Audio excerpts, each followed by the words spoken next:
할렐루야, 반갑습니다. 여러분 평안하셨죠? 오늘도 예수의 이름으로 우리가 행복할 수 있기를 원합니다.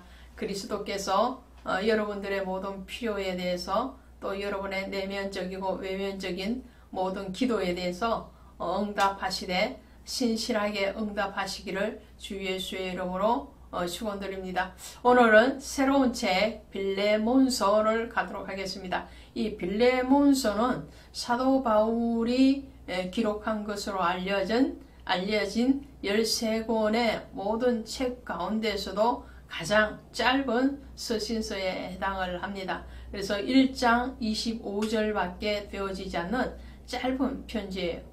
바울이 빌레몬에게 써보낸 내용인데 그 내용을 살펴보시면 그의 중심 줄기에 흐르고 있는 것이 바로 사랑과 용서입니다. 그래서 빌레몬서는 사랑과 용서, 화해의 책이라고 할 수가 있습니다. 이 세 단어에 대한 단어요. 사랑, 또 용서, 화해. 이것은 바로 신구약 전체에 흐르고 있는 그리스도의 사상, 그리스도의 오심의 이유가 되기도 하죠. 그리스도께서 우리를 사랑하셔서 또 우리를 용서하시고 우리와 하나님 사이를 화평케 하시기 위한 화목제물로 자신을 내어 주신 것이죠. 그런 그리스도의 마음, 그리스도의 우리를 향하신 그 사랑이 오늘 빌레몬서에 그대로 나타나고 있다라는 것이죠. 그러므로 이 짧은 책이지만 굉장히 굵직한 내용을 기독교의 중심 사상을 나타내고 있다. 이렇게 보시면 되겠습니다. 이 책에는 세 사람이 등장을 합니다. 사도 바울, 그리고 빌레몬, 또 오네시모죠. 이 빌레몬은 사울, 다시 말씀드리면 바울이죠. 바울의 3차 전도 여행 때에 에베소에서 복음을 받아들이고 회심을 한 사람입니다. 그리고는 골로새로 돌아갔죠. 자기 고향인 골로새로 돌아가서 골로새 교회가 세워지기까지 이 빌레몬은 자신의 집을 내어놓아서 헌신할 만큼 굉장히 신실한 그런 기초를 닦는, 교회의 기초를 닦는 그런 역할을 감당했던 사람이 빌레몬입니다. 그리고 바울은요, 이 책에서 빌레몬서에서 빌레몬과 오네시모 사이를 중재하는 중재자로서의 역할을 감당합니다. 목회자였고 또 빌레몬이나 오네시모에게서 스승이었던 이 바울이 자신의 복음적인 그 사랑을 가지고 두 사람 사이에 징검다리 역할을 하는 것을 보게 되죠.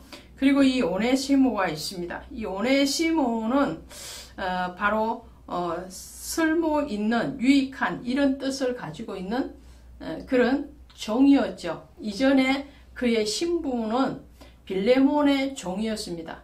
근데 빌레몬의 집에서 나가서 도망자가 된 상태에서 바울을 만나게 되죠. 그리고 복음을 듣고 그가 회심하고 난 뒤에 바울에게 또 빌레몬에게 다시 형제로서 동력자로서 동력되어지는 그의 육적인 신분뿐만 아니라 영적인 자리가 완전히 바뀌어진 그야말로 새로운 피조물이 된 사람이 바로 이 오네시모라고 할 수 있겠습니다. 이제 한 절 한 절 우리가 살펴보도록 하겠습니다. 1장 가셔서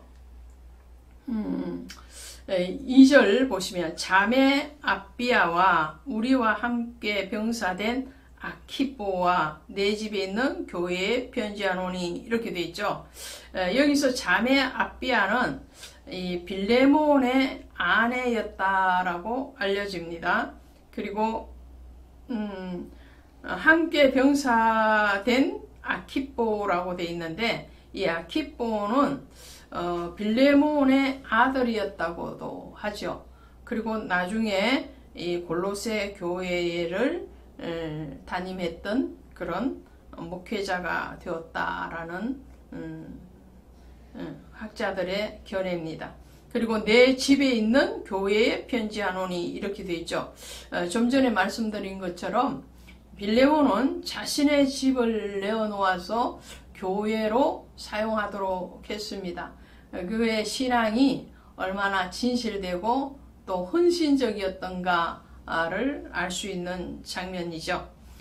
그러면서 이제 빌레몬에게 안부를 전하고 난 뒤에요. 이렇게 말을 하죠. 9절에 가시니까 도리어 사랑으로서 강구하노라. 무슨 말씀이냐 하면 이 오네시모를 다시 빌레몬에게 돌려보내면서 바울이 명령을 하는 것이 아니고 부탁을 한다, 간절히 구한다 이런 뜻을 해요. 그러니까 빌레몬의 집의 종이었던 이 오네시모가 어느 날 이 빌레몬 집을 나가게 됩니다. 정당하게 주인의 허락을 받고 나가는 것이 아니고 노예였고 종이었던 이 오네시모가 빌레몬 집의 재산상에 어떠한 손해를 끼치고 그것이 어떤 물건을 가지고 도망을 갔는지 아니면 뭐 문서를 들고 나갔는지는 알 수 없지만 재산상의 손해를 끼친 것은 분명해요. 왜 그러냐면 밑에 이렇게 바울이 말을 하고 있잖아요. 어디에 말을 하고 있느냐면은 이렇게 말을 해요. 자, 18절에 보니까 그가 만일 내게 불의를 하였거나 내게 빚진 것이 있으면 그것을 내 앞으로 계산하라. 그러면서 이 바울이 그 손해에 대해서 배상을 하겠다라고 말을 하는 것으로 보면 이 빌레몬 집의 재산상에 손해를 끼친 이 오네시모 도망자 종 혹은 노예죠. 이 도망자 종이 잡히게 되면 당시의 법으로 보면 그는 사형에 준하는 형벌을 받아도 마땅한 자였습니다. 근데 도망갔던 이 오네시모가 얼마 지나지 못해서 어떠한 연유인지는 알 수 없으나 잡힌 거예요. 빌레몬에게 잡힌 것이 아니고 로마에서 잡혔겠죠. 그리고 바울이 지금 현재 로마 감옥에 있는데 그 감옥에서 이 오네시모를 만나게 돼요. 정말 하나님의 예비하심, 하나님의 어떤 감독하심은 대단한 거예요. 그래서 이 오네시모를 만나서 바울은 그에게 복음을 전했겠죠. 당연히 바울은 감옥 안에서나 밖에서나 늘 때를 얻든지 못 얻든지 복음을 전하는 사도였기 때문에 그 감옥 안에서 복음을 전했을 때에 오네시모가 복음을 받아들이게 됩니다. 그래서 10절에 이렇게 말을 하는 거예요. 갇힌 중에서 낳은 아들 오네시모를 위하여 내게 간구하노라. 지금 간구라는 말을 9절에도 쓰고 10절에도 쓰고 있죠. 그러니까 바울에게서 이 오네시모의 그 귀함, 그 영혼에 대한 간절함 뿐만 아니라 동역자로서 함께 하고 싶은 그 간절함이 얼마나 큰 것인가를 알 수가 있어요. 이 오네시모를 감옥에서 갇힌 중에서 낳은 아들. 자, 지난번에 디모데나 디도를 얘기할 때는 내가 복음으로 낳은 아들 이렇게 말을 했잖아요. 그런데 지금은 갇힌 자 중에서 낳은 아들. 그래서 감옥에서 복음을 전하고 오네시모의 사정을 들었겠죠. 복음을 받아들이고 난 뒤에 오네시모가 이제 그 자신의 과거의 행적에 대해서 고백을 했을 때에 나는 빌레몬 집의 종이었고 거기에서 도망쳐 나온 노예다. 근데 도망 나온 것도 죄인데 뭐 어떤 재산상의 손해를 끼치게 되었다라고 고백했을 때에 바울은 바로 이런 말인 거죠. 세상은 넓고 넓은 것 같은데 굉장히 좁구나, 이런 말이 나왔겠죠. 그 빌레몬이 바로 누군가요? 바로 바울의 제자였던 거죠. 그리고 그 빌레몬의 신앙은 그냥 흐지부지한 신앙이 아니고 정말 몸을 던져서, 자신의 재물을 던져서 주를 사랑하는 그런 신실한 사람이었기 때문에 바울은 이 오네시모가 석방되고 난 뒤에 빌레몬에게 편지를 써서 이 바울이 이 오네시모의 손에 쥐어주고, 그걸 가지고 너의 과거의 주인이었던 빌레몬에게 가거라, 그런 거예요. 근데 그 편지 내용이 바로 이 빌레몬서예요. 그러면서 빌레몬에게 당부하는 거예요. 이 오네시모는 이제 이전의 도망자의 신분이 아니다. 이제는 남의 것을 도둑질하고, 그리고 정말 부패한 마음으로 살던 예수가 없는 그런 시절의 사람이 아니고, 이제는 변하여 새 사람이 된 사람이기 때문에 이제는 종으로 대접하지 말고 형제를 대접하고, 더 나아가서 나를 대하듯이 하라, 이렇게 말을 해요. 15절부터 보시면, 그가 잠시 떠나게 된 것은 너로 하여금 그를 영원히 두게 함이니, 주님의 섭리에 대해서 얘기하는 거죠. 오네시모가 너의 집을 떠난 것은 그를 변화시켜서 다시 너의 곁에 도우는 신실한 동력자, 형제로 삼기 위한 주님의 예정하심, 주님의 인도하심이었다라고 지금 말을 하면서 16절에 이후로는, 언제로는요, 이제 이 편지를 받아본 이후로는 이런 말이죠. 종과 같이 대하지 아니하고 종 이상으로 곧 사랑받는 형제로 둘 자라. 내게 특별히 그러하거든 하물며 육신과 주 안에서 상관된 내게라. 그러므로 내가 나를 동력자로 알지인데 그를 영접하기를 내게 하듯하고. 엄청난 것을 지금 이 빌레몬에게 요구하는 거예요. 빌레몬은 어떻게 하겠어요? 오네시모가 도망을 가서 잡혀왔으면 그에게 배상을 청구하든지 하다못해 매질이라도 해야 되겠죠. 근데 이제는 다 변했다는 거예요. 오네시모가 빌레몬 집을 떠났을 때의 그 당시의 상황처럼 오네시모도 그런 상태가 아니고, 빌레몬도 이제 복음을 받아들였고 오네시모도 복음을 받아들이고 새로운 사람, 이전에는 육신의 것을 위하여서 먹고 마시고 육신의 양식을 위해서 사두는 그런 사람이었고, 억압받는 그런 종과 상전의 위치였지만 이제는 아니라는 거예요. 이제는 형제이고, 또 바울이 나를 대하듯 하라, 동력자를 대하듯 하라, 그렇게 말을 하죠. 그러니까 이제는 복음의 동력자이다, 형제다, 이런 말을 하는 겁니다. 그렇다면 이 빌레몬은 이 편지를 받고 어떻게 했겠습니까? 당연히 용서했겠죠.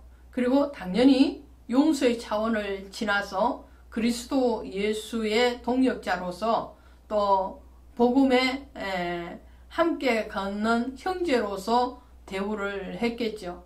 그러므로 이 오네시모는 이후에도 이 빌레몬과 바울에게 정말 없어서는 안 되는 복음의 동력자였던 것을 알 수가 있습니다.